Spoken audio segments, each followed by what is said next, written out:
BeastNet is brought to you by James Safety Services in partnership with OCR Buddy and OCR Strong.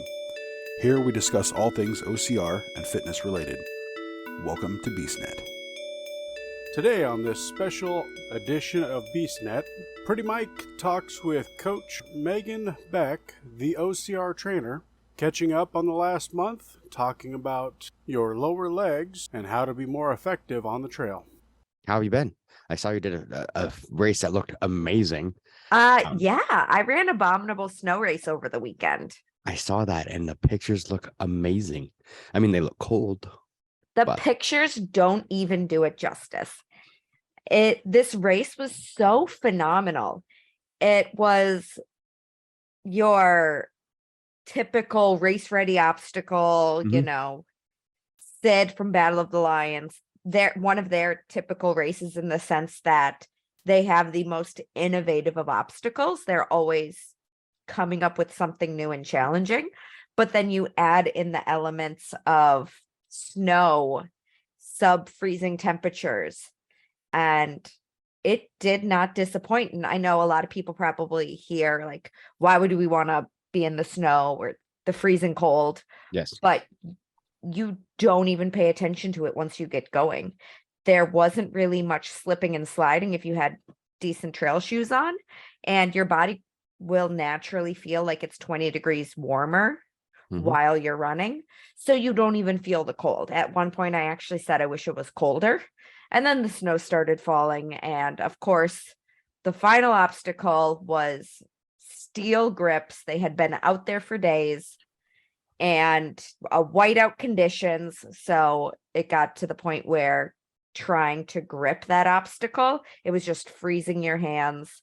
And there was just ice buildup all along them. And sadly, not many people were getting past that one once the snow started coming down, but nobody was getting discouraged by it. It wasn't one of those things where people were beating themselves up. They literally said, well, I know I can do this, but the elements just aren't allowing me to. It's the first race of the season. We don't need to get all upset with ourselves. No. It's just about having fun. And that is exactly what this race was. I mean, right before you go to the final rig, you go sledding down the hill. At one point, you drag a tube up the hill, and then you go off for like 2 miles, and then you come back up and you get your tube back and you go back down the hill. It was so incredible. But talking to Bill, the race director, the owner of Abominable Snow Race, when he asked what I thought of the race, I said, and this is completely true because I was telling everybody this all weekend, I said, I have never seen a race that pulled out so many volunteers. I showed up on Friday to help build. I told them I would come out and help build. I was doing their training videos for a couple of months. And I said, yeah, I'm going to come out. I'm going to help do whatever I need to. Yeah. And I showed up on Friday. And they said, we're going to be there at 8:00. I rolled in at 8:15 because, traffic from Milwaukee, whatever. It happens. There was a giant crowd of volunteers and people just kept coming. At one point, they needed to relocate that final rig, which is like a 30-foot rig with, I think there was 6 lanes of race ready grip attachments. Everything was set up. It probably weighed a couple tons, and they managed to get all of the volunteers to come out and pick up the obstacle and move it 10 feet. You would not be able to do that at any race. No. With the amount of volunteers they usually pull out the day before, because everybody's like, oh, well, it's the day before a race. I don't want to help out. I'm resting. But so many people showed up. They had extra hands for anything they needed. They got everything set up well before they needed to. And then they went off and they did their packet pickup the night before, and they had plenty of people to help out there. It was phenomenal. And then on race day, same thing. They had every obstacle staffed with multiple volunteers. They had volunteers running around making sure that every single place they had a fire to keep you warm was continuing to be stocked with wood, plenty of people at the finish lines, at the merch tents, at the registration, at all of the vendor booths, just helping out any way they could. And then I went back on Sunday because I was going to get some obstacle videos, and even more volunteers showed up to help tear down. I was in shock. This is exactly what we want to see in the community. And I always say you can tell a lot about how awesome a race is by their community. Yeah, like we love the amazing obstacles. We love the amazing course. We love their swag. I mean, Abominable, they hand their podium finishers literally a stack of cash and a bottle of bourbon. I'm there. And I'm training because I want that stack cash and a ball of bourbon. You had me at bourbon. So. But the fact that the best part of the race was their community. I mean, people were out there for hours on end in whiteout conditions after they raced, just sitting around the fire, drinking a beer or some hot chocolate, eating from the food trucks, cheering people on as they were doing multiple laps. It was so incredible. This is the community we want to continue to see. And honestly, you don't get this community feel anywhere other than local races. Yeah. And that's one thing I have to say. I mean, that's one thing I when I first started doing this, before I even did any of the big races, I did a bunch of them that don't even exist anymore. Hell Run, a bunch of those that aren't even around anymore. And you would see that. Survivor. I remember the first time I did Survivor, it was one of those, I think I ended up coming home and didn't even realize that I had like 6 medals in my pocket because I was at the finish line, like handing out medals. And when I walked away, I didn't even realize I still had more in my pockets that I was using to, because I was handing them out, and that's what I loved was that community. And that's one thing I have noticed since COVID. That community hasn't been there as much. Right. That's where and it's amazing. So great to see it coming back up here. It's still not coming back up here from what I've seen, but we haven't had a race yet this year. So who knows? But I know like even the big companies, a lot of times we would be stacked with volunteers. And now, I mean, they're screaming, trying to get people volunteers. They're offering, double codes and everything else just to try and get people to be out there and volunteer. And I'm like, not to sound bad, but if you don't take care of your volunteers, they're not going to take care of you. Oh, yeah. And you have to have that community. And that's what I'm seeing right now from a lot of the big ones, the ones that I deal with the most. One of the ones that I've volunteered forever and been an ambassador for, I'm done because I'm done with the way that they treat their volunteers and their ambassadors. Yeah. Like, nope, I will go and I'll go somewhere that will treat me and give me that community that I'm here for. I can get an obstacle course race all over the country.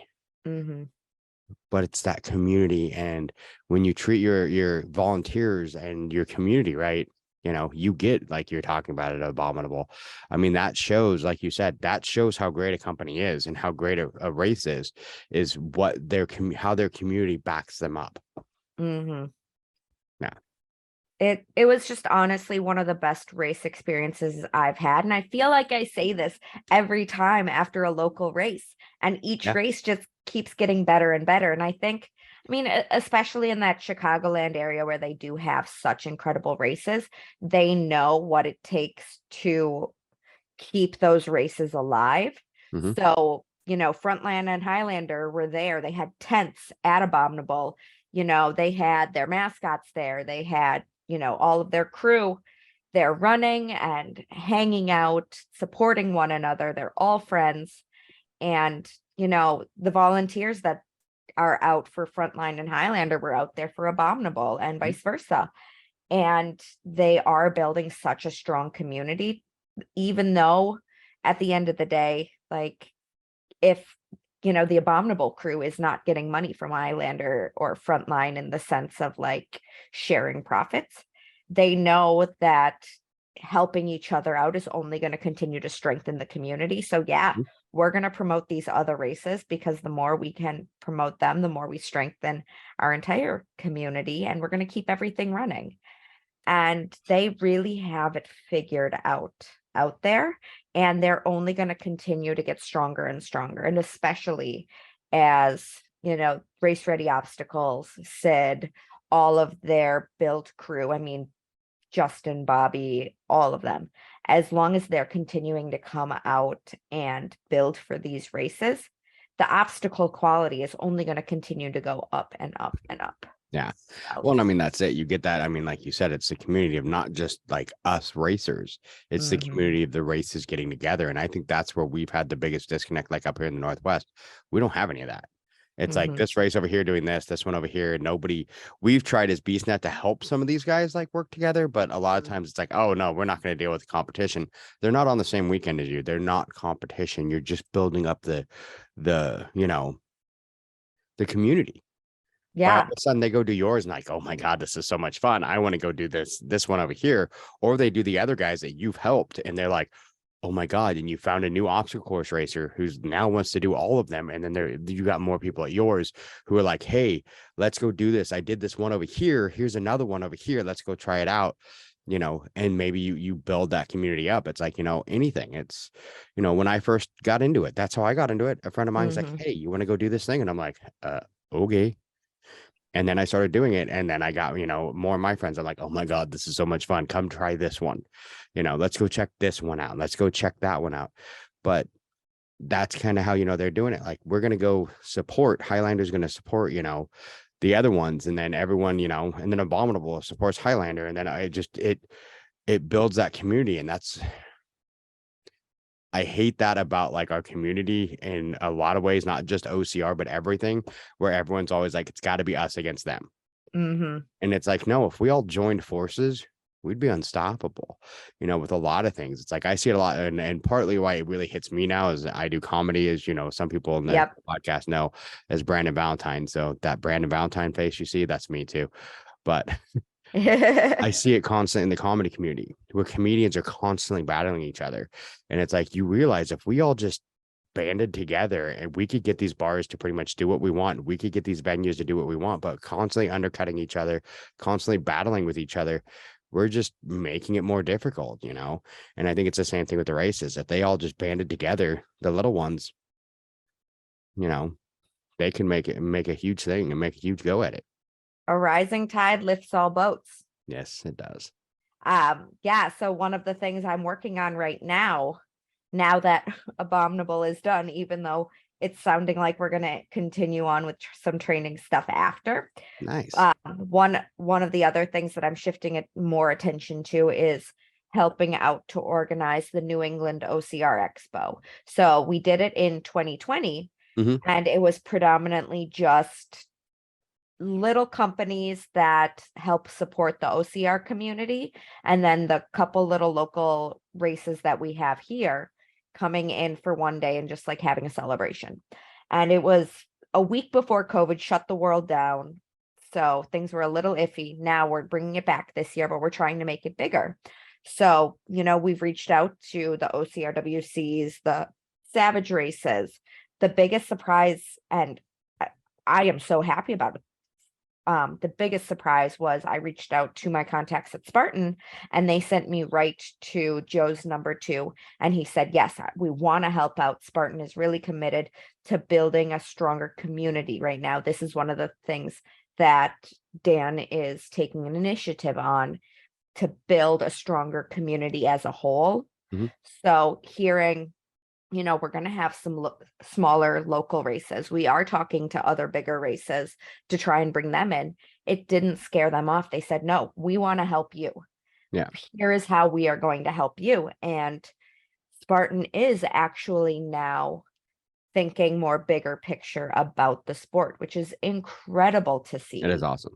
One of the people I was talking to at Abominable this weekend, they were saying how, they've ran 2 trifectas and they want to do more. And they came out to Abominable because they really enjoy Spartan, but they're so upset because they never get races in the Chicago area. The Midwest does not see races. And I stopped him. I said, what are you talking about? He said, Chicagoland is hands down the best region for obstacle course racing right now. He said, we need you to keep running Spartan, yes, but don't get discouraged when you don't see Spartan coming to your area. Go to the locals, because the locals have the better obstacles. They have the better community. They have the better courses. It's not going to be your cookie cutter. Here's your monkey bar. Here's your multi-rig. Here's your Olympus. Here's your twister. Yep. There's a little spin on absolutely everything, so it doesn't look like what you're used to. And that is what obstacle course racing is about. It's about overcoming new challenges. Yes. So, yeah, Spartan is working to continue to build up more community. The locals are also doing it, and don't just look to that one race brand that you really love. Go on OCR Buddy and put in your state, put in your I region. love and say, OCR Buddy. else is coming here, because I promise you, a good amount of regions have local races. Sadly, it sounds like not the Pacific Northwest. It's we had right before COVID, we started having a resurgence. We were getting some, and there's a really good OCR team here called Beast OCR that I'm a member of. BeastNet podcast, we do stuff with Beast OCR sometimes. In fact, it kind of BeastNet and Beast OCR kind of formed together, but we've kind of taken separate paths eventually. But it's one of those things that we started getting them, and we were working to help try and build those to get some of those. But then COVID just kind of wiped them all off the map, because most of them were just in that infancy stage that they couldn't handle, a hit like COVID. There's a couple really good ones around here that we go to. Summit to Swamps one that's amazing in April. I mean, there's some fun ones around here, but from OCRs mostly, we just get the big guys. I mean, we don't even get we don't get rugged up here. We don't get, I mean, we do in Oregon. I have to go to Portland. So 3 hours away to go to rugged. Survivor used to come up here, but I haven't seen them in a couple years. There was a couple smaller ones that come up here, but nothing. I mean, we pretty much get Spartan and Tough Mudder. And then last year they did Spartan and Tough Mudder was supposed to be on the same weekend. Oh yeah. I remember. And we're like, really? You're gonna, you're literally owned by the same man. Yeah. And you're going to like make us try and figure out if we're going to go to Oregon or Seattle. And then they couldn't understand why the Oregon Tough Mudder wasn't getting anyone signed up. I'm like, because you have the trifecta weekend in Seattle. We only get so many a year, and you just put them on the same weekend. You guys are probably on the same Slack. Yeah. Channels, like literally scheduling. Hey, Tough Mudder scheduling. What's your what are you looking like in the Pacific Northwest? Oh, we're on this weekend. Oh, we locked in our venue too. Okay. We'll both talk to somebody and see what we can do. Okay, sounds good. And the hard part is like the one when they did the one in Oregon, the Portland one, they moved. That was normally the weekend of the Spartan in Portland. So they moved this Portland to later, and then moved the Seattle earlier. So it was on the same weekend. And we're like, how hard is it to be like, okay, venue, what 3 dates work best for you? Okay, Spartan venue, what 3 dates work best for you? Okay, Tough Mudder, these are our 3 dates. What are your 3 dates? Oh, it looks like this date and this date overlap.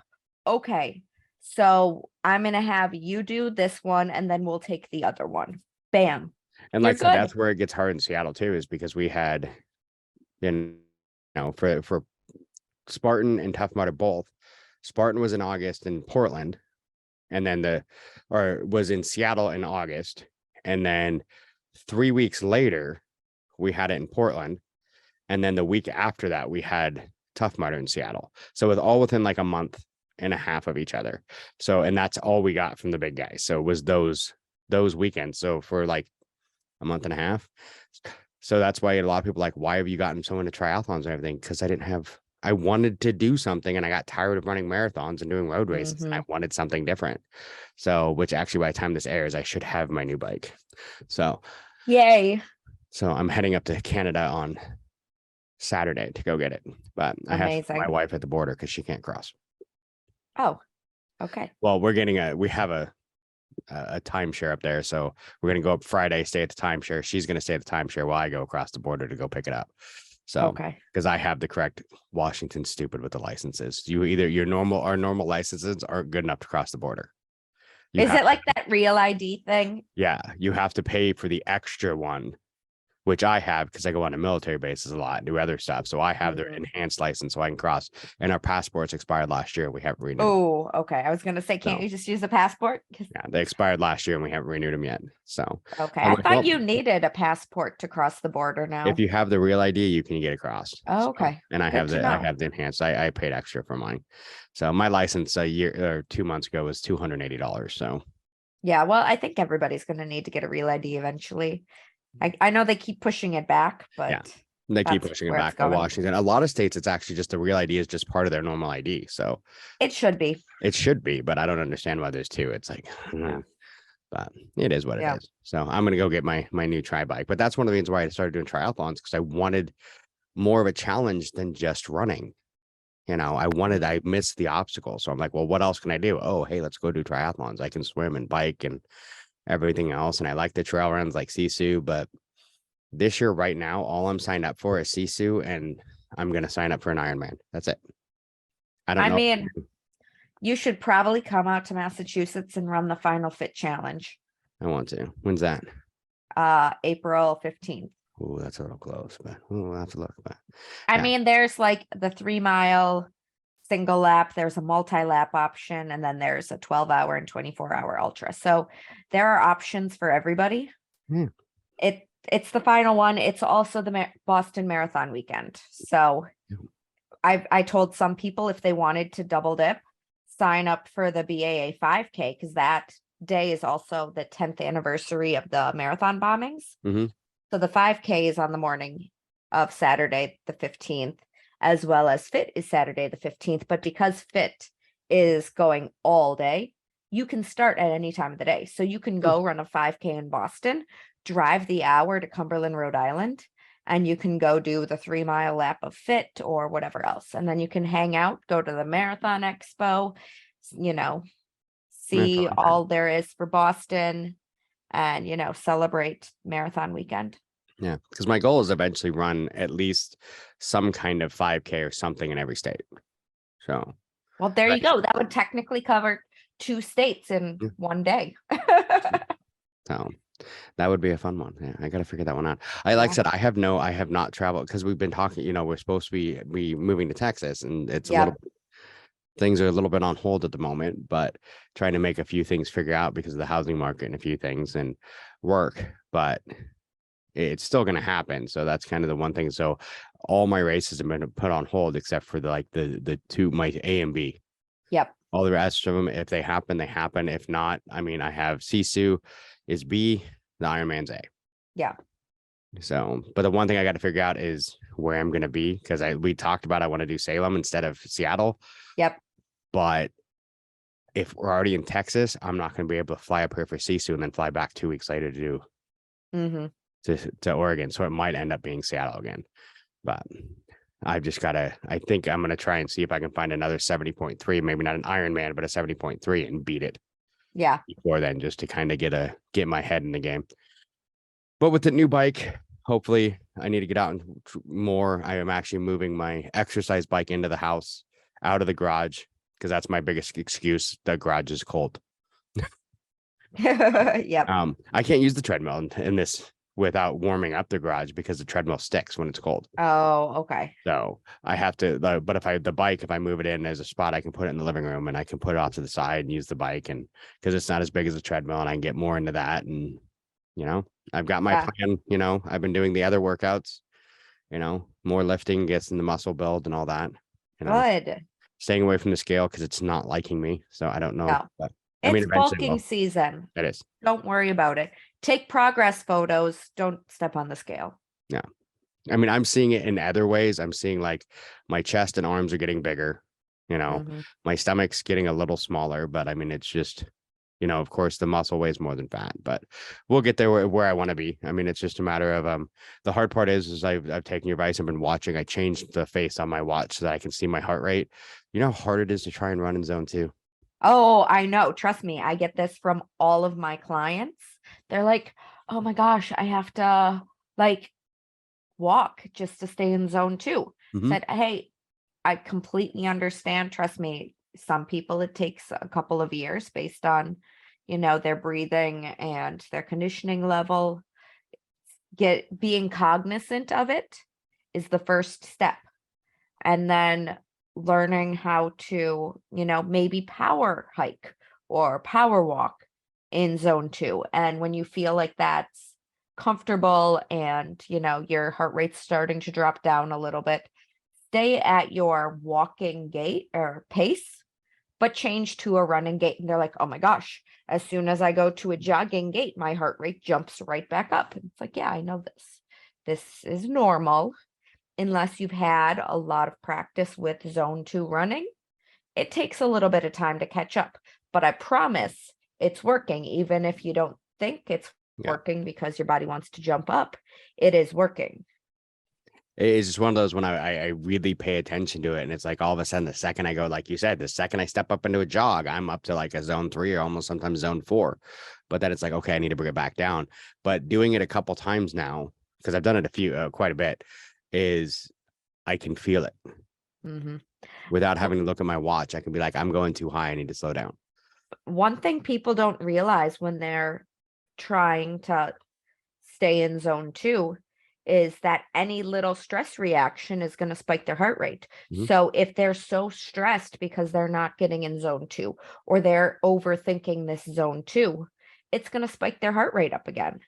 So I tell them, yeah, I want you to know where your zone 2 is. I want you to strive for it, but don't overthink it. Don't overstress it. Give a deep exhale, shake out your hands, turn on a podcast and start talking to yourself if you need to. And that's me. I had to change the music. Yeah. Because my music puts me where I want to move and puts me into a zone like 3 or 4. So I had to change it and do like you suggested, actually drop down to podcasts to where it's not something, there's no beat for my brain to get. And you don't realize how much when there's a beat to the music you're listening to, how much you start running to that beat. And because I'm so used to, marathon running and stuff like that. And that's what my playlist is set for. So it's a higher beat music. It's a lot of like Ailstorm, The Who, stuff like that. That's a lot higher beat. I love that you just pulled out some pirate metal. Oh yeah. Oh, Ailstorm, I love it. What's amazing too is my kid was playing. It's a Ragnarok because I got him the VR. Yeah, Ragnarok, and I'm like, oh hey, that's Ailstorm, Mexico, and he's like, what do you think I listen to when I run? It's Ailstorm, Mexico. With an Anchor is one of my favorite songs. I actually have that one play when I come out on comedy shows. That's funny. When I was in South Carolina visiting my family, I was talking to my nephew and he's 14. And I'm like, hey, what kind of music are you into now? And he's like, I like pirate metal. And I'm like, oh yeah, like Ailstorm? And he's like, I don't know. I like things on video games. So now in this day and age, you can't gift somebody CDs. Yeah. Like you used to be able to. Like he only knows the music from video games. So I wanted to get him an Ailstorm CD so he could start to relate, who the musicians are. And I couldn't because everything's now virtual. So instead I bought him a Jolly Roger. Nice. Yeah. So yeah, he plays a game. It's called Ragnarok. It's a drum game on the VR, and they play a lot of the pirate metal. And I'm like, yeah. I love that. He's like, I forget that you listen to this stuff. I'm like, yeah, pirate metal. I mean, I love all that. I couldn't take it seriously the first time I listened to it. I saw them at Warped Tour and I was like, it's really pirate metal. It is. But now, like, respect. Yeah, like I said, the beat is great to run to, and then like I said, The Who is another one that's a really good one to run to. And when I say The Who, for those listeners, I'm not talking about WHO. The Who is an HU. It's like an Aboriginal. I think they're Australian and New Zealand band, and it's all like, or it might be Samoan. I can never remember it, but they play a didgeridoo. That's why I keep thinking Australian. But yeah, it's a very interesting. But they have the beat, the pirate metal, and a lot of those have that beat that just kind of keep it going. But like I said, when you're listening to them, you want to go to that beat. Yeah. And then so I kind of have to, I've, like I said, listen to podcasts, drop back and get into, because I think back and it's like when I ran my marathon, the last marathon I really did well,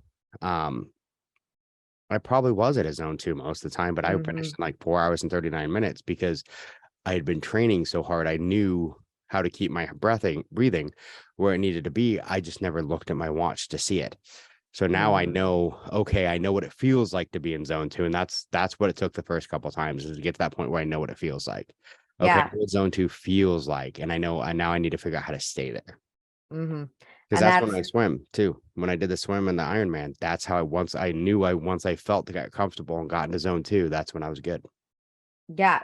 I mean, synchronizing your perceived exertion with your heart rate is one of the best things you can do, but it takes a lot of practice. Mhm. Eventually, when you're running, you're going to be able to say, okay, I feel like, I'm about 162 or whatever else. Like okay, I feel like I'm in the 160s. I feel like, okay, I'm a little higher than zone 2. I need to pull back. My breathing's a little too labored. I can't quite talk. I know I'm a little too high. Mhm. Or, hey, if I can talk to this person next to me while I'm racing, clearly I'm not going hard enough. Yeah, I need And, to push a little bit. is this a place where I can push, or do I need to hold back a little bit more? And conversely, if you're running up onto an obstacle and you feel like you might need a little time to recover, pull back a little bit and talk to the person next to you, Mhm. because that's going to require more oxygen. That's going to bring your heart rate down. And that's where a lot of people forget. I mean, that's one thing when I was running the one, and I keep thinking back, it's the tunnel marathon where I did it in like 4:39. I remember that one quite well, of keeping track of in my brain, okay, where am I at? Because there was nobody with me. I was alone, and I could just Mhm. think about, okay, where am I at?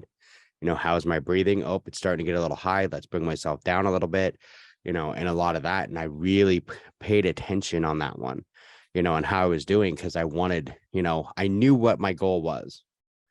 Mhm. My goal was less than 5 hours, and I knew what it was. So I could watch my watch and be like, okay, I know if I push too hard, I'm going to blow myself out and I'm going to have problems. So as long as I'm keeping this pace, and I knew where my pace was, and I was watching on my watch, okay, my pace, I'm right where I need to be to stay at that under 5 hours. So, Mhm. because before that, what's funny is a lot of people don't know is 2 weeks before I did that marathon, my goal was less than 6. Oh, wow. And then I went and I ran and did a practice like 2 or 3 weeks. It was 3 weeks beforehand. I did my long run and I actually ran a full marathon, just, Mhm. the distance, just to get in my brain to see where I was at. Cause I hadn't ran that distance in a long time. And I did it in like 4:58. Wow. And I was like, oh, well, I think my goal of 6 hours is going to be a little too high. So, and that's when I dropped my goal down to 5. Cause I remember, because I Mhm. was running, because I ran from my house and I just ran 26 miles. And I pretty much told my wife, I'm like, hey, be here. I knew where 26 miles, about where it would be. I'm like, be here at 1 o'clock. And then as I'm running, I'm looking at my time and I'm like, sending her messages, you might want to be there at noon. I think I'm Hey going to be there at Siri, noon. call my wife. Yeah. Tell her to come earlier. Oh my God, my Siri just started going Yep. off. Yep. I have to watch that. I had to turn mine off because when I teach, I mentioned that. And there's been a couple times I've done it. My phone's like it made phone calls. But Yeah, that's funny. so, I mean, it's one of those things, like I said, that zone 2, and you don't think about how much getting that under control and staying rather than spiking and coming back down, which is how I normally would run. And how I Mhm. first started running, I would spike and then walk and then spike and then walk, which I mean is kind of the fartlek a little bit, but a little Yeah. extreme. Well, with But fartleks, you want more structure yes, behind your intervals. yeah, and mine was fartleks with no structure. Yeah. Yeah. But And I can so always tell with my clients if they're struggling to run because they'll do the interval work. And I'm like, okay. I and see, for me, know. that's when I started. Yeah. That's Oh, how I I think started. a lot of people started there. I mean, Couch to 5K really coined their method, and it got a lot of people thinking, okay, I need to do intervals. I'm never going to be able to run if I don't do intervals. And it's like, well, but no, you can. You got to walk before you can run. Yes. You got to walk faster before you can run. You got to run slow before you can run fast. So, build up that way. And see, what it was for me is the way I kind of built it was when I first started running, I would say, okay, for every like 3 minutes I'd run, I'd walk 2. Mm-hmm. And then I'd run 3. And most of it was on the treadmill, when I first started. 3 minutes and then I'd walk 2, and then 3 minutes and then I'd walk 2. And then eventually it was 4 minutes and I'd walk 1. Mm-hmm. And then I just kept like extending out how long I was, and not necessarily running, like jogging, whatever pace I decided was my run pace, Mm-hmm. and then I would have that faster pace and then the slower pace, but I would make sure to keep myself at those. And then eventually, and then what I ended up doing when I started running again this time is I had a trail that I ran constantly every day, was the same trail. And I would pick points on the trail. Like, okay, I'm going to start running here and I'm going to run to this point. And then the next day, like, how did I feel when I did that? Okay, I felt fine when I hit that second point. I'm going to extend out. Mm-hmm. I'm going to run farther this next time. And then, but I would still have my start time from the, wouldn't change my starts, so my next start would still be wherever it was. So it would just shorten the distance too. I would go farther and then shorten my distance between runs. And then eventually it got to a point where I was just running the whole thing. Good. And that's kind of where I got mine and that's where I think I made mistakes when I did it years ago, was I never did that point where eventually I just got rid of the walk and kept having my brain, this is how it's going to go. And I'm just going to keep extending how far I'm running. But eventually that running is just going to all of a sudden now, where my stop point is on this one has now surpassed my start point on the next one. So I just keep going until the next stop point. So, and then I need to get back to that. So this, I took too long of a break. In the last couple of weeks, I've been hitting more, going and running more, doing more workouts and everything else, getting myself back into that. Good. The rhythm of doing it. Because the focus isn't on the Ironman. So like we said, my A race is the Ironman. That's one of the reasons for the new bike. I'm going to get another bike. So I have 2 to practice with and get ready with. And the new one's an actual tri bike. So it's designed to lean forward, do all that. So it's it's pretty. Yeah. You'll see it once I get it and get pictures. So no more messing up the pedals in the middle. Actually, of I just got mine back, the other bike back from having the pedals fixed. So I had a full tune up and the pedals fixed. So God. that is now fixed. So now my feet don't stick. I can pop them out a lot quicker. I mean, and it's going to take a lot more practice. That's one thing I made sure of. My stationary bike that I have also has the clips. Good. So that I'm getting used to while I'm riding. I'm wearing the shoes that I normally wear, and I'm practicing popping my feet out of the clips to make sure I'm not, I'm getting into, used to doing that. Mm-hmm. So Awesome. it's a lot of the little things. And that's, I think, what we forget in a lot of this, and that's was me. I forgot that I didn't even think about the pedals. It's like, whatever, it's a no issue. But now all of a sudden I'm tired, my legs are worn out, and I have to pop my feet out, not like just unclip them like you should. And then it didn't work right. So I paid for my, overlooking the small things, which we do. So live and learn. Hey, yeah, live and learn.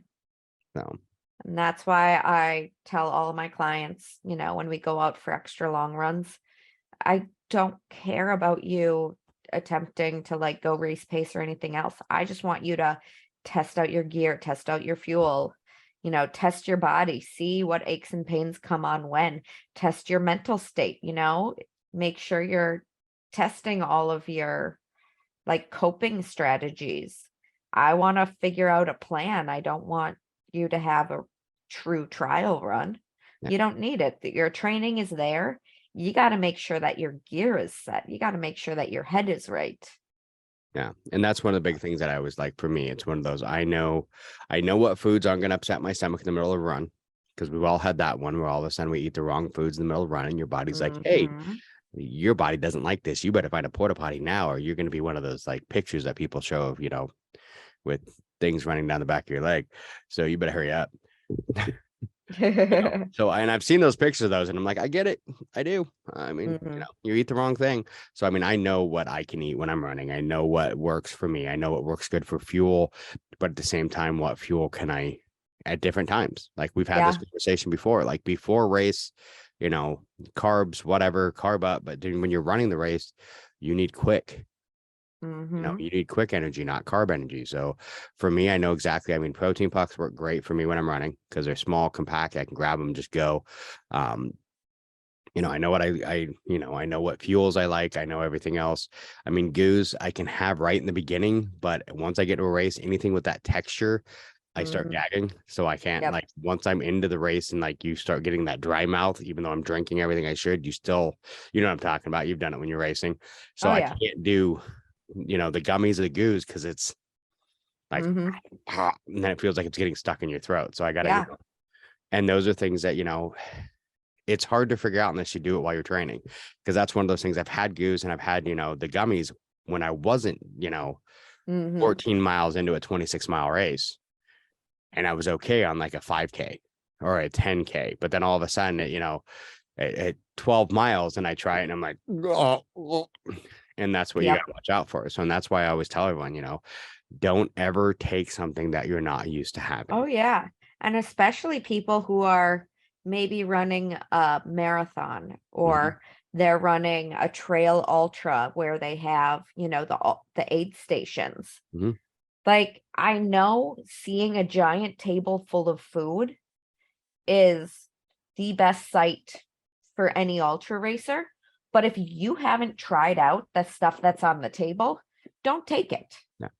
Because, yeah, pizza may be great for you, on any Friday night.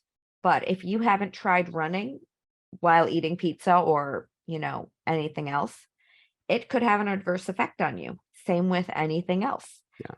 So I know last time we talked about my client who had run the Disney Marathon, and she was saying how, she took Gatorade at the aid stations and, she had a couple other things. And I said, well, did you train with those things? Oh, no, but I didn't bring out a hydration belt or I didn't bring out all that Yeah. stuff for the marathon. I said, why not? You're training with it all. Why, even so much as, oh, the water at the Disney Marathon tasted disgusting. Okay, well, if you're going someplace and you don't know what their local water tastes like, Yeah. if you know that you like the taste of, Essentia or whatever else, fill your bottles with Essentia. Don't rely on the local water. Yeah. Because there could be something that upsets your stomach. Yeah. Use what you know. Yeah.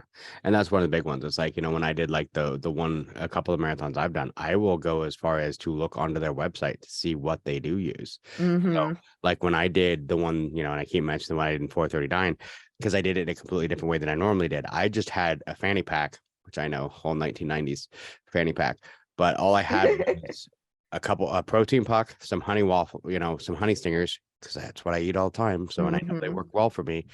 And they had goo, so I didn't want goo because I knew I was running a marathon. I didn't want that, but I knew what they were using for water was Noon for hydration, and I'm like, that's what I drink anyway. So I knew that was going to work for me. So I didn't bring a hydration pack because I knew they had hydration stations every 3 miles, and I knew it was Noon, and I'm like, okay, I know that's what I drink anyway. I know that's going to work for me, and that's one of those things. A lot of times I'll look at what do they have at their stations, and that's going to change what I'm going to bring with me. Because unless I have to carry, it's like, oh, I don't have to carry a pack. Awesome. I can put everything just in a little, and it's not really a fanny pack. It's one of the, the bib holders or whatever. But it was one of those. Now I don't have to carry, because normally I would have taken a whole hydration pack. Like when the last marathon I did, Seattle Marathon, I knew they used Gatorade, and Gatorade doesn't work well for me. Yeah. It's too sugary, and I don't like how it makes me feel. So I don't drink Gatorade. And it's like, well, I don't like Gatorade, so I'm not going to use their Gatorade. And all they had for fuel was goo. So I'm going to go with, something else that I know. So I'm going to bring an entire pack. And it's not a huge hydration pack, but you know what I mean? I'm going to bring my own hydration because I don't want to drink what they have. And a lot of times people don't think about that. What are, maybe they have what I need. Because like, a lot of like the Spartans have been, the last couple of years, it has been like the pickle juice. I love pickle juice. I use it for all the time. I get the little things for myself. I get the little shots of it, which is great. And then they've had honey stingers. I'm like, cool. I don't need to bring, fuel because I know I can eat honey stingers, the waffles, even on, Mm-hmm. whenever, and I'm fine. And a honey stinger works well for me. But the water, theirs is just straight water, whatever. It's water out of a, whatever, and I'll be fine. But usually I still bring my own pack because I'm used to Yeah. the goon, noon. And honestly, that's like you said, doing your research, finding out what they have first, like before the race, is probably one of the smartest things you can do, because especially if you're traveling to a race, you don't want to have to go out and buy absolutely everything when you get there. Yes. And the worst of everything is when you finish up a race and you have an overabundance of supplies that you didn't use, and then it's like, I have to get on a plane. What do I do with all this stuff? Oh, I have to eat it. And then you just feel like junk. So it really is, it's so incredibly important to test out the fuel, the gear, develop that plan more than anything else, because you don't want any surprises on race day, because it can derail you very quickly. Even if it is something just so much as, I don't like the taste of Disney water. Yeah. And then you're not drinking enough water. The next thing you know, you're dehydrated. Yeah. Things aren't going well. And I mean, a lot of it too is just to think about even things like you mentioned earlier, things you eat all the time that are fine. During a race, they may not be. Like we mentioned sisu, that was my problem last year. A lot of people know that I quit in the middle of the night. Like I'm done because my body cramped. But a lot of people don't know, I know why it cramped. And that's why did it cramp? I had a cup of noodle. Oh, okay. So because one of my Serena, who I love to death, she's basically a race wife when we do this. It's Christine's wife, Serena. She she only comes basically to take care of the team. Awesome. So she doesn't race, she just takes care of us. And she didn't feel like I was eating enough, because usually I bring either wraps, and I like peanut butter sandwiches. That's what I like for my fuel on race day, because it's quick, energy. And she thought I needed to eat more, so she kept bugging me, and I'm like, fine, I'll have a cup of noodle real quick, which I'm fine with normally, but in the middle of a race, all the sodium, everything else, immediately my body, within 20 minutes I ate that and then went to run, and within 20 minutes, my whole body started cramping, and I'm like, yeah, I know what that is. That's all the sodium and everything in that cup of noodle, which, because it's not what I'm used to eating. I eat a lot of salt when I'm running, and all of a sudden I hit all that sodium, and I don't have a lot of sodium in my diet anyway. So, when I'm already beating the crap out of my body, because I would think I was at mile 38 and like 5,000 feet of elevation at that point. Oh, yeah. So, and all of a sudden I have all that, and it's like, nope, body's like, we're done. This is it. And those are like that thing. And I knew exactly when it happened. I'm like, I know what this is. I ate something I shouldn't have. I'm not used to having that on, during race day. I should have stuck with what I had. What I did find that weekend, though, that worked really well, quesadillas. Yeah. Just a flat out, take a tortilla shell, put some cheddar cheese in it, melt them, go. Quesadillas were my jam. Amazing. I have heard that from other people. Yeah. Yeah. Because they were making them there on site. Tony was making them. And I was like, I'll try a quesadilla. Why not? Because I eat them all the time anyway. And those actually ended up working out beautifully. So they worked really well with my, like I said, peanut butter sandwiches. I love peanut butter sandwiches. No jelly, just peanut butter. Straight peanut butter sandwich. So for me, ham and pineapple pizza. I love Hawaiian pizza. But the pineapple fact belongs that on pizza. Pineapple does belong on pizza. But pineapple is great for electrolytes. I'll eat pineapple leading up to race day because it is natural water, natural electrolytes. I eat a lot of pineapple. And then getting cold cuts is really good during ultras. So ham, pineapple, and then pizza. It's always going to be a really fast acting carb. So I just go out while eating a slice of ham and pineapple pizza. I'm good. And then also cayenne is known for resetting the receptors, and can, similar to mustard, it'll prevent cramping or it'll stop cramping. So I sometimes will put some buffalo chicken dip in my pit, and I'll get tortilla chip with buffalo chicken dip, because it's fats, it's carbs, Mhm. and it's got that cayenne to help, offset any kind of cramping, misfiring. I put cayenne on almost everything. So I love cayenne. One But of and my that's yeah. one of my clients actually gave me little bottles, like how they have those pickle juice, like Mhm. sport bottles. Apparently they also make those little sport bottles of cayenne sauce, and they call it a hot shot or something. And when you're starting to cramp, you just pop open one of these bottles of hot sauce and you take a shot of hot sauce.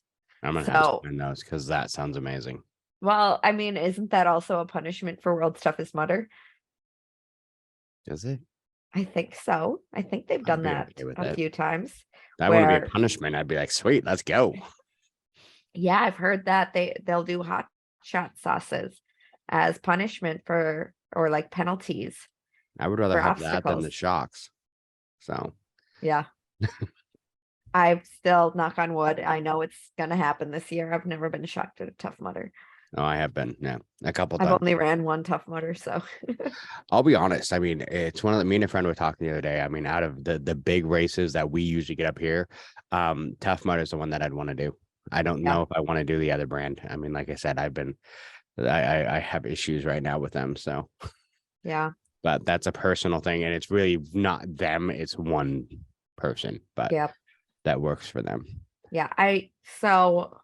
And I'll ask you this, since you're in on the West Coast, like you might have seen something that I didn't, but I know they brought out those test obstacles in December, and they said they're bringing new obstacles to their course.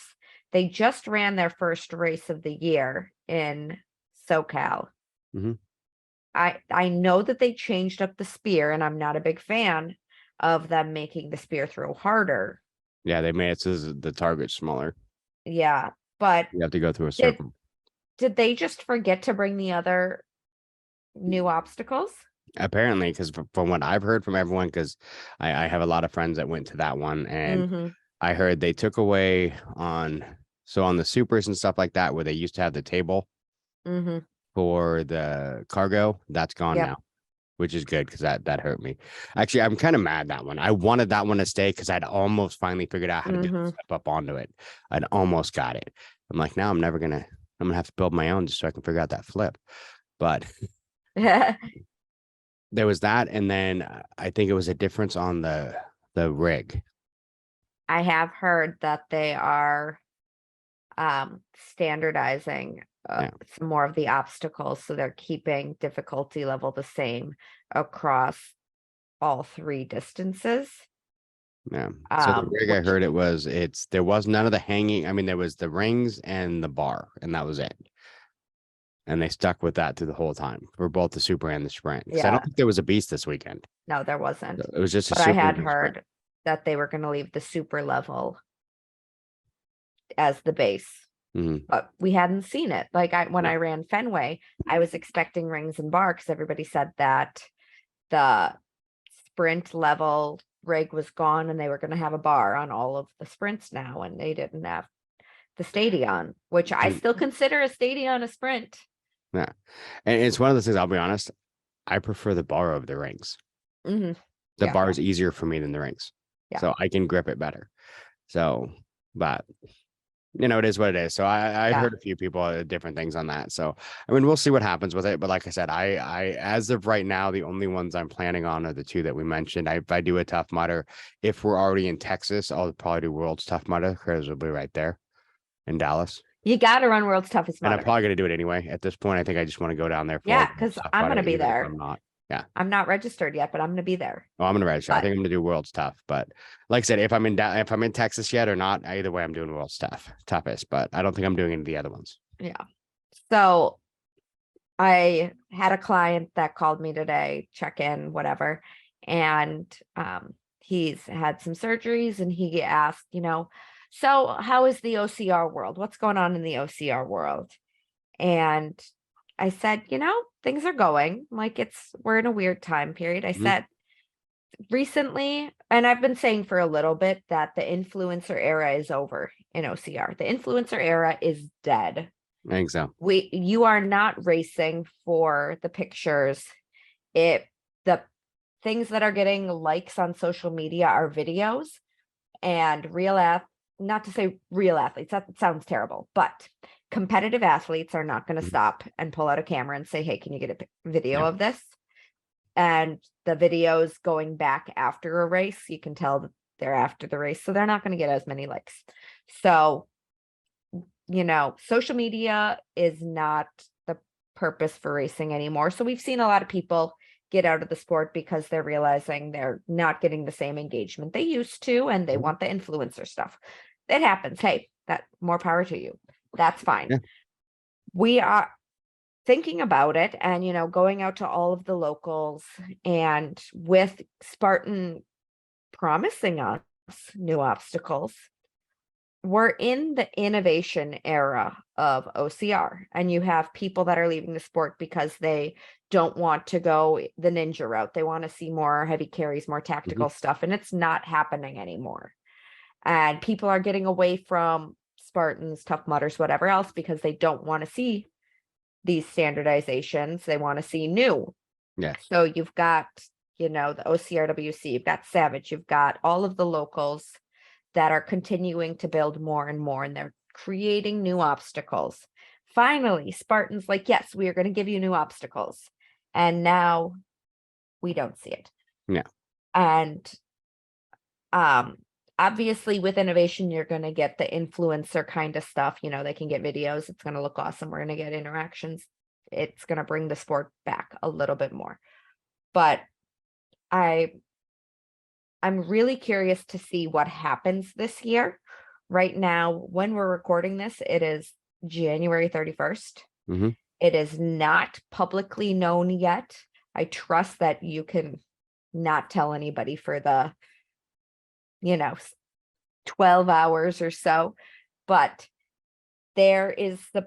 we are supposed to be releasing the athlete application for USA OCR tomorrow. Finally, USA OCR is coming back, and we are going to be launching, because we are developing the team for World Obstacle, all of their competitions, because we're looking to get OCR in the Olympics. We are standardizing everything. We are going to finally have this, federation, competition, all that kind of stuff. And again, innovation era is upon us. We are seeing so much changeover in the sport. And now finally it's going to be happening, and I'm excited. And if you're listening to this and you want to apply for USA OCR, do so. If you have any questions, you can reach out to me. But yeah, that is my prediction for the sport. I think there are going to be there's going to still be growing pains where people are going to be upset that, they're not seeing as many tactical obstacles. They're not seeing as many heavy carries. It's going into more of that ninja-esque realm, because that's going to be the flashy stuff that we need for like the 100-meter courses and whatever else. But the only way this sport is going to progress is through innovation of obstacles. And we still need to play catch up with our training, because a lot of people are still only running the Spartans. And as of right now, Spartan is not giving us the innovation they promised. Yeah. So we need to play catch up to get you to those new obstacles, the new innovative stuff that you're going to be seeing on the world obstacle level. It's mandatory obstacle completion at, the world championships that are going to be held in Belgium. If you're on Team USA, you're going to be needing mandatory completion. And that's not something you get from Spartan. So again, we need all of this innovation. Because now they've gone to penalty loops. Yes, exactly. So we need our training to continue to catch up to the level of innovation, because even talking to somebody like Sid, Aaron, the guys who are really building the most innovative courses, they say, we build courses for the elites. We're not building for the open waivers, because we are thinking we want this in the Olympics. We are getting our national federation going. We are building a national team. We want OCR on a grander stage. And in order to get there, we need to keep building flashy things that we continue to do, because at the end of the day, that media money is going to be one of the biggest things that's going to get us into that Olympics. If we can make this look good on TV, make people want to watch it, that is what is going to keep our sport thriving and pulling in more people. Yeah, it's fun. We know it's super fun, and that is why we race it. But I know, when those little girls are saying, I love gymnastics, I love cheerleading, and they see these women flying through these courses, and they're like, oh, what's that? That is obstacle course racing. Mm-hmm. And we want to attract that. Same with men, it's all the same. We are going to continue to grow the sport through our innovation, and that era is upon us. And I think it's one of those things. It's like when you watch, because Spartan had whatever that show was that was on TV for a bit, and it didn't really last because there wasn't a whole lot of that flashy. It wasn't something that we want to see. It's like, one of those things that, to really go back to, like, something that was getting big when I was younger was X Games. And every year it had to be something different. It was like, all of a sudden, what are they going to do this time? Oh, Travis Pastrana is going to try doing a double backflip. Oh, I need to see that. I just watched the Tony Hawk documentary on HBO. I love Tony Hawk. Oh my gosh, so good. I love Tony. But it's one of those things, like, that's what kept us going back, was they kept upping their game. They kept making it more. And that's one of the big problems. Like, we've talked about this, where I feel with some of, whatever, I guess we're picking on Spartan, but they haven't upped their game in like 4 years. They're still right where they are. And they keep talking about how they want to make things so we can get into the Olympics. But I'm like, you're not making, you're standardizing it in a way, but you're not making it in a way that makes it flashy and makes us want to see it and makes us want to keep doing it. Your heavy carries, might as well be doing CrossFit. Yeah. I can do the heavy carries. That was one of the things when I was 310 pounds. What could I do really good? The heavy carries, because I was a big guy. But once I got, I had to get smaller and get into shape to do everything else. But then it's the same thing. It's like, once I got this nailed, that's, like I said, why I wanted to start doing other stuff, because I figured out how to do all the Spartan ones. Yeah. Cool. I've gotten this one figured out. Give me something new to challenge me. Once Spartan became my comfort zone, which Spartan always says, get out your comfort zone. You have become my comfort zone. So now I need to go on to something else. And that's where, what you're talking about with the, this kind of thing, with getting the, OCR, back off the ground, getting it moving and challenging us. Give us something that says, oh crap, how am I going to do that? And that's what I miss. That's what, when I first started doing this, when you see this obstacle and you're like, how in the, okay, let's go for it. When now it's like, okay, I've done this 50 times now, and I've done over 60 Spartan races. And I'm like, it's still the same race every time, just in a new place. And that's where I love hearing that there's going to be more innovation. I want to see the innovation, because that's how the sport's going to thrive. Because you get a lot of OG people like us that are like, cool, I've done this over and over again. What's new? Give me something new. And like you said, talking about, all these other locals that give us that new, like, something different. That's why I love going to them. And the best part is that you think locals and you're thinking beginner race. These local races are not beginner races. Yes, you can run them as a beginner. You go, you challenge yourself. There is no pressure of, if you fail this, go give me 30 burpees, or I'm going to judge you for falling, or whatever else.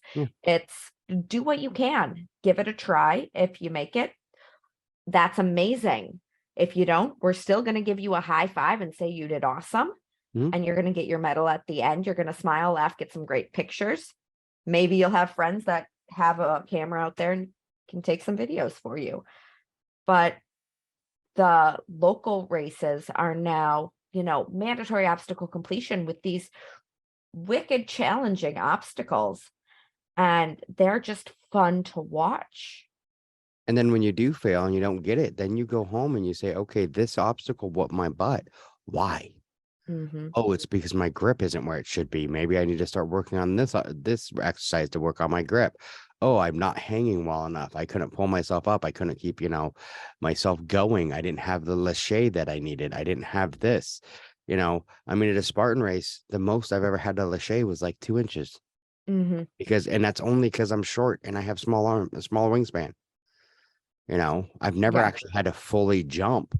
Like when you're talking about some of these and you're like, you have to lache, and I'm like, say what? It wasn't until I did like Tough Mudder where all of a sudden it's like, oh, hey, that point 6 feet away from me. How am Yeah. I supposed to get to that? Oh, I've got to swing and launch myself. What? Yeah. And that's what I want to see more of, and I was so happy with myself. I didn't make the obstacle, but I got across the like 6 foot lache and then got all the way down to the end. And it was one of the swinging ones. I just lost my grip and went into the water. But I'm like, wow, I haven't been that challenged, in years, because the Spartan race, I can do the monkey bars.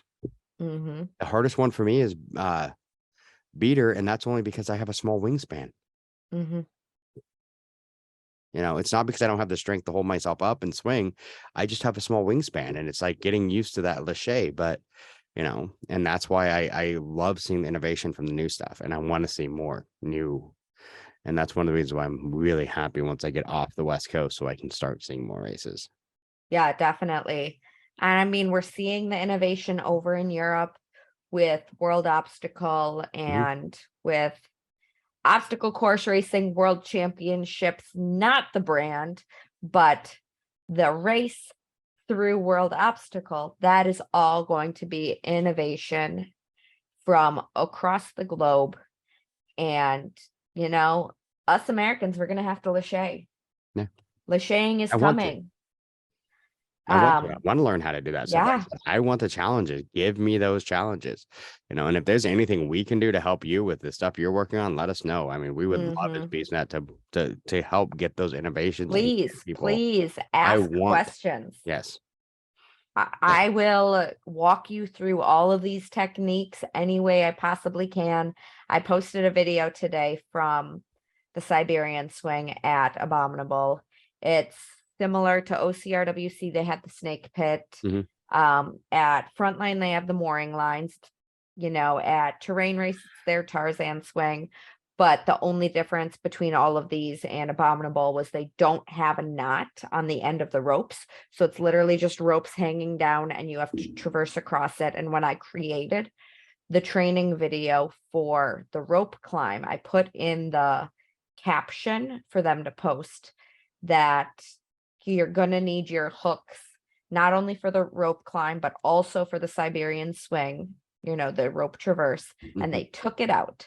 So one thing I really wanted to do was go back and film the video and show just how important your leg hooks are to traverse across these ropes. It's not just about climbing a rope, it's about holding your body up so you can maneuver. And when it comes to obstacle training, it's not necessarily, oh, my grip's not strong enough or whatever else. It could just be you don't know the technique. And, the one thing I really pride myself on is cueing people. I know how to relate techniques directly to biomechanics, but in a way that can make sense to people. So if I can find a cue that works for somebody to tell them how to do a specific technique, explain it to them, and then make it them really understand in a way that their body can do it, I will help do it any way I possibly can. Because at the end of the day, a rig is a rig is a rig is a rig is a rig. If you know how to forward swing, if you know how to lateral swing, if you know how to lock off, if you know how to transition from swinging to lock offs, you're going to get through whatever rig is put in front of you. It doesn't matter if it's all rings or rings in a bar because it's Spartan, or if it's, T-bars and wheels and, fat grips, small grips, whatever else. As long as you have your techniques, you're going to be able to conceptually figure it out, and then your body will do it the stronger it becomes and the more comfortable it becomes with these techniques. So, innovation is going to really push this sport forward, but our techniques aren't becoming all that innovative. They're staying the same. You just have to know how to train these techniques. So whatever the innovative obstacles are in front of you, you can quick say, oh, I know exactly what technique this is going to use. Okay, let's get it done.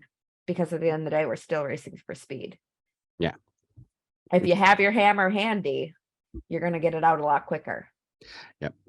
And if we go to the, mandatory completion, it's one of those things. We've had this conversation before where I'm like, my biggest problem is I've watched it where I was, watching a course where going through, I would stop, do the obstacles, whatever.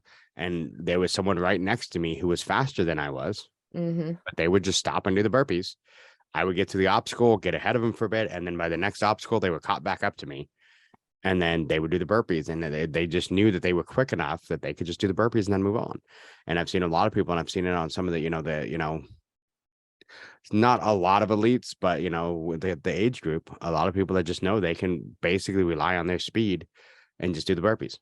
I mean, look at what happened when they had the tire flip. I know it's been a few years now, but you had some of the little guys who would say, okay, I'm going to race to the tire. I'm going to touch the tire and go straight to the burpee pit, because they knew it was going to take them a long time to try and get that tire. It's not always going to be there, and they're going to exert so much energy just to try to get it up to maybe flip it once or not even. It wasn't always 100% for them. So they said, you know what is 100%? Me doing fast burpees. I know I can crank these out. I know a bunch of these other guys are going to be struggling. I'm just going to go to that. Yeah. And that's why mandatory completion, make them do it anyway. Yeah. I mean, obstacle course racers are a jack of all trades. If you want to excel at this sport, you got obstacle. Yeah. And that was me. I mean, like I said, when I was 310 pounds, I could lift heavy. So that was one of the things everyone's like, there's a couple obstacles that were no problem for me. I could do tire flip, no problem, because I was a big guy. I could do, Herc hoist, no problem, because all I had to do was lean back and pull, just put my weight into it, and I was good. It's actually that one I started having problems when I lost the weight, because I didn't have the advantage of my weight to use it, and there was a couple of them. Spear throw I've always been really good at for whatever reason, but, it's some of those ones, actually the weight helps you, and then you get smaller, and it's like, okay, if you get smaller, figure out how to do it anyway. If you get smaller, you can still maintain your strength. Yeah. I'm not even 130 and I'm deadlifting 235 pounds. Yeah. I do pull-ups with, 25, 30 pounds strapped to me. And I do these all for reps. I mean, I know I'm not the fastest when it comes to running, but my strength training is not the reason why I'm slow at running. It's because I was born with a deviated septum and couldn't breathe through my nose for the first 20 some years of my life. And now I'm only getting faster at running while maintaining my strength. Yeah. So you can be small while being strong and continuing to get faster. You just have to train right. And that's it. Train right. Because that was my thing. Like, we've had this conversation. When I lost all the weight and got down to 180, I didn't weight train. I didn't lift at all. I just ran and did cardio. And then all of a sudden I did my first Spartan afterwards. They're like, okay, lift this. And I'm like, oh, well, we know what I haven't been working on, because I didn't work on the strength. But since I'd had it before, it was easy to get it back. But, it was not easy, I guess isn't the right word. But once I knew what I was supposed to do and did it, I was able to get most of it back. But I mean, it's one of those things, you can be all of it. And I think that's what I love about obstacle course racing. And with the innovations coming in, once again, we have to be all of it again. Where I can do a Spartan. I could do a Spartan. I did Spartans at 310 pounds. Did I crush them? No, but I could finish it. But crushing it is a relative term. You crushed it. I did. But I mean, it's one of those, like, I completed it. But it was one of those that I wanted to do better. But I mean, it's one of those that kind of shows that, I mean, no matter where you're at, if you put your mind to it, you can do just about anything, But I like the idea of the obstacle completion, because there's some of the obstacle ones. I mean, when I was 310 pounds, it was tough to do, like, some of those. But I could figure out a way on most of them. Even the monkey bars, I could do those. And, even at 310, I could do monkey bars good. But if there'd been a lache on that, there's no way at 310 I could have caught my weight. Mhm. If I did a 6-foot lache with freaking, at 310, both of my shoulders would have come out of socket. But, and that's the thing, though, is now that, I know those are in things, something I need to work on, and that strength of being able to not only get the swing, can I catch myself, Mhm. And all that. So, but we're definitely over that hour mark. Dawn's going to yell at us again. Oh boy. Oh, no. Sorry, not sorry. It's just No, so maybe. easy to talk about this. I know it is. It is. So, well, we're definitely going to talk about it some more. I just definitely want to talk more about, the stuff coming up with the innovations in OCR and where hopefully we're going to be going. I want to see the sport grow. I want to see it Mhm. get bigger. And I think it's not going to be up to the big guys. I don't think it's going to be the big guys that are going to make us grow. What's going to make us grow is the innovations we're going to get out of the smaller, race ready obstacles, what we're going to get out of, all these smaller local races that are going to give us those innovations that are going to make OCR world grow. Well, look at what happened when Spartan released their tilting monkey bar in December, and everybody in Chicago said, that's Highlander's tilt-a-kilt. They've already been doing that. They did it better than Spartan. Mhm. And I mean, you also have it in Europe. Like, tilting monkey bars is not anything Yeah. new to this sport, but people in the States saw it at tilt-a-kilt at Highlander Assault, and they said, listen, we've already been doing this. We welcome this. We want to see this on course. Mhm. So yes, like, And I've seen it at multiple too. yeah, they're going to take the ideas that are happening at the local races and saying, we love this. We are going to bring it over and create something similar. And, the locals are putting the pressure on the bigger race brands to Which is good. continue to up their obstacle game, which is exactly what we need. If Spartan wants to spearhead all of this stuff with World Obstacle, figure out how they're going to do, the whole race distances. We do not want penalty loops in the Olympics, but No. everything else, if they want to talk to World Obstacle and figure all of that out, let the locals handle the obstacle innovation. Yeah. And I mean, that's it. I mean, it's let the locals handle the obstacle, innovations, because they do it so much better, because they're not stuck with the corporate mindset of not only, because that's where my biggest problem comes in. And I know what it is, because I've ran a company, I've been an operations manager, and you think in your head, okay, we can do this, but how can we do it the cheapest way possible to be able to do this in 50 different locations every year? With X amount of racers, how do we keep this functioning for thousands of racers on a given weekend with 6 lanes, whereas the locals, they're like, we only need 2-3 lanes because we only have this many, and hey, our permits and our relationships with the venues, we can come on and build over the course of 2 weeks. We can get this set. And we need it to work 1 weekend a year or 2 weekends a year, and then we can work on it and fix it in between there. Where Spartan, it's like, okay, it's this weekend, and now I need it, I need it over here next weekend. Yeah, mass produce. We need it quick up, quick down, quick to haul around the country, and as little manpower to build it as possible, because every single person that comes out, we have to pay them because nobody's volunteering. Yeah, nobody's volunteering anymore. Yeah. So they're having major issues with that. Yeah. People, volunteer, please, please, please. I'm Volunteer. begging you, if you're not watching this on YouTube, I am physically begging you. Yes. Volunteer Please, on site, get on site, volunteer. I mean, there are other programs, but I would say the best one is to volunteer on site. They have great volunteer coordinators. If you get to know them and you can volunteer on site, that's the best way to do it. Yeah. But then when you do volunteer, get your hands dirty. Yes. Because nobody likes that volunteer that is just checking the clock, asking if you're done yet. Yep. And not wanting to lift something. Yeah. Get your hands dirty and do something. Yes. All right. Well, perfect. Thank you as always, I love our conversations. Thank you. This was fun. It was. So I needed this tonight. So awesome. I'm happy that I could help out. perfect. All right. So Perfect. we will talk soon. Okay. We will see you later.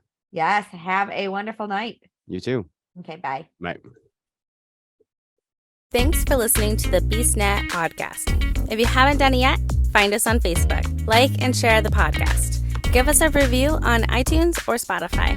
All these things will help to expand the show in the future. Don't forget to subscribe and let us know what you think and what you'd like to hear.